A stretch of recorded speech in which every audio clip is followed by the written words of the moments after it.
மதுரை மாநாடு முடிஞ்சவனே தலைவர் சொன்னார், மக்களை சந்திக்க வரேன் அப்படின்னு. மக்களை சந்திக்க வரேன் மதுரை மாநாடு முடிஞ்சு சொல்லும்போது எல்லா கட்சி தலைவர்கள் மாதிரி நம்மளும் ஒரு வண்டியை எடுத்துட்டு ஃபர்ஸ்ட் திருச்சி போகணும். யாருக்குமே தெரியாது நமக்கு இப்படி ஒரு கூட்டம் வருமா.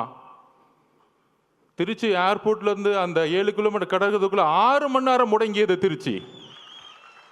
எந்த தலைவருக்கு இது நடந்திருக்கு? எம்ஜிஆர்னு சொல்கிறாங்க, அப்போ நாங்கள் பிறக்கலை. ஒவ்வொரு சீனியர் லீடர்ஸும் சொல்கிறாங்க எம்ஜிஆர் இருக்கும்போது தான் இப்படி இருந்துச்சு, எம்ஜிஆர் இப்படி தான் இருக்கும்போது இருந்துச்சுன்னு. அடுத்து திருச்சி முடிஞ்சு அரியலூர் போனோம். அரியலூர் போகிறதுக்கே நைட் ஈவினிங் 4 மணி ஆயிடுச்சு. 4 மணிலேருந்து பெரம்பலூரில் இருந்த மக்கள் 7 மணி நேரமாக வெயிட் பண்ணிட்டு இருந்தாங்க, 70,000 பேர். அதில் முக்கியமாக பெண்களும் குழந்தைகளும். அப்போ எஸ்பி சொன்னார், சார் 1 மணி ஆயிடுச்சு சார், இப்போ வந்தால் ஏதாச்சும் அசம்பாவிதம் ஆயிடும் போதுன்னு. துடிக்கிறார் தலைவர், நமக்காக 7 மணி நேரம் வெயிட் பண்ணுறாங்களே, நம்ம போய் மூஞ்ச காமிச்சிட்டு வந்துடுவோமே. ஆனால் காவல்துறை அனுமதி இல்லை. வண்டியை லெஃப்டில் திரும்பிட்டு ஒரு கலங்கிய கண்ணோட பெரம்பலூர்லேருந்து கிளம்பினார். அவர் தான் எங்கள் தலைவர். உண்மையை சொல்லணும், அரசியல் பேச்சு இல்லை, உணர்ச்சியான உண்மையை சொல்லணும். அதை முடிஞ்சு அடுத்தது திருவாரூர் போனோம். திருச்சியிலேருந்து கிளம்பி நாகப்பட்டினம் போனோம். நாகப்பட்டினத்தில் அப்பயே சொன்னார், நாங்கள் என்ன கேட்குறோம், ஒரு நல்ல இடம், மக்கள் வரும்போது அவர்களுக்கு ஒரு பாதுகாப்பு.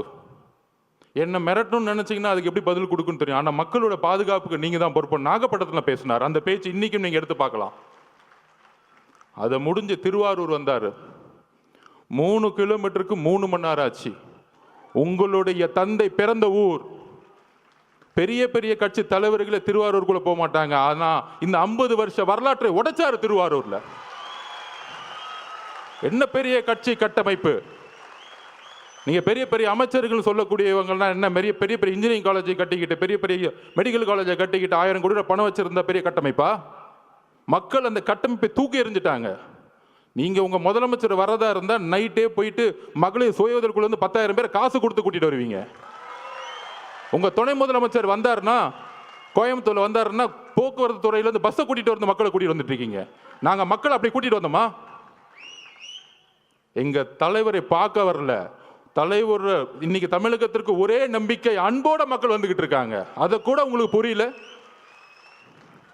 ஏடிஜிபி சொல்றாரு, டேவிட்சன் சார், இல்லை அவங்க 10,000 பேர் தான் சொன்னாங்க. இப்ப மதி சார்கிட்ட கேட்டு பாருங்க, நிர்வாகிகள் 10,000 பேர் தான் சொல்ல முடியும் ஒரு கட்சி. மக்கள் எவ்வளவு பேர் வராங்கன்னு தெரியாது. உங்களுக்கு தெரியாது. திருவாரூர்ல எவ்வளவு கூட்டம் வந்துச்சு, நாகப்பட்டினத்துல எவ்வளவு கூட்டம் வந்துச்சு, திருவாரூர் திருச்சியில் எவ்வளவு கூட்டம் வந்துச்சு, அரியலூர்ல எவ்வளவு கூட்டம் வந்துச்சு உங்களுக்கு தெரியாது. தெரியலன்னா உள்துறை அமைச்சர் ரிசைன் பண்ணிட்டு போங்க. அப்புறம் ஏன் முதலமைச்சரா இருக்கீங்க? மக்களோட பாதுகாப்புக்கு உங்களுக்கு வந்து கொடுக்கறதுக்கு தைரியம் இல்லைன்னா ஏன் ரிசைன் பண்ணிட்டு போயிடுங்க. இப்பயே நாங்க 41 உறவுகளை இழந்திருக்கோம். எங்களுக்கு தெரியும் அந்த வழி. எங்களோட குடும்பம் ஒட்டுமொத்த மாவட்ட செயலாளர் மதி மேல தவறுன்னு சொன்னா அப்புறம் எதுக்கு முதலமைச்சர்னு ஒருத்தர் இருக்கீங்க? ஒரு இன்டெலிஜென்ஸ் எதுக்கு இருக்கு? ஆதவர்ஜனா சாப்பிட்டாரா தூங்குறாரா பாக்குறதுக்கா, இல்ல தலைவர் வீட்டு விட்டு வெளியே வந்தாரா பாக்குறதுக்கா இன்டெலிஜென்ஸ் இருக்கு? ஒட்டுமொத்த காவல்துறையும் செயல் இழந்திருக்கு இன்னைக்கு. அதுல ஒருத்தர் நமக்கு அட்வைஸ் சொல்றாங்க, கரூர் வந்து மோசமான ஏரியான்னு உங்களுக்கு தெரியாதா? அந்த செந்தில் பாலாஜி வந்து ஒரு ரவுடி பையன் உங்களுக்கு தெரியாதா? 6 மாசம் இருங்கடா. யாரு ரவுடி, யாரு அதிகாரம் பெருமை தெரியும்டா உங்களுக்கு? யாருக்கிட்ட 30 நாள் அண்ணன் அமைதியா இருக்காருன்னு பார்த்துட்டு இருக்கீங்களா? அந்த எண்ணத்துக்கு நான் ஒரு பதில் சொல்றேன். நேத்து கோவை மாவட்டத்தில் நம்மளோட சகோதரி மிகப்பெரிய பாலியல் பலாத்காரத்துக்கு உட்படும் பொழுது தவறு நடந்துச்சுன்னு எல்லாம் போராட்டம் பண்றாங்க. கோயம்புத்தூர்ல போராட்டம் பண்றாங்க. அதுக்கு உடனே திமுக ஆதரவாளர்கள், அந்த பொண்ணு ஏன் 11 மணிக்கு அங்க போச்சு? அறிவு இல்லையாடா திமுக காரங்களுக்குலாம்? அறிவு இல்லை? நீங்க எல்லாம் பெண் குழந்தைங்களை பெற்றிருக்கீங்களா இல்லையா? உங்களுக்கு அறிவு இருக்கா இல்லையா? பெண்ணும் ஆணும் எங்க வேணாலும் போகணுங்கிற சுதந்திரம் இருக்கக்கூடிய தமிழ்நாடு தலைவர் வந்த பிறகு மாத்து வர்றா. அந்த மாதிரி தான் திமுகவோட வாடகை வாய்கள் நமக்கு வந்து அட்வைஸ் பண்றாங்க. ஏன் கரூர் போனாங்க? திருட்டு பசங்களை பத்தி பேசாம நம்ம அட்வைஸ் பண்ணிட்டு இருக்காங்க. என்ன அரசியல் இது? உங்களோட கேவலமான வார்த்தைகள் பேச தெரியுமா? நீங்க தலைவர் அதுக்கான பயிற்சி எங்களுக்கு கொடுத்ததில்லை. ஞாபகம் வச்சுக்கோங்க. புது அரசியலை உருவாக்க வந்திருக்கும். ஊழல் குடும்பத்தை தூக்கி எறிய வந்திருக்கோம். எங்களுக்கு அரசியல் கற்றுக் கொடுக்காதீங்க.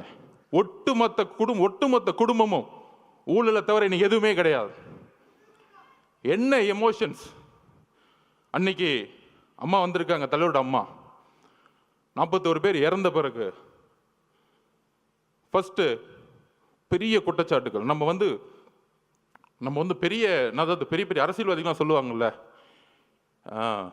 2 நாளில் கடந்துட்டு போயிருக்கலாம். அதை ஏன் 30 நாள் வரைக்கும் அமைதியாக இருக்கீங்க? என் உறவுகள், என் குடும்பம், எங்கள் அம்மா எங்கள் அக்கா செத்தா நான் 30 நாள் வீட்டை தாண்டா இருப்பேன். முட்டா பசங்களா?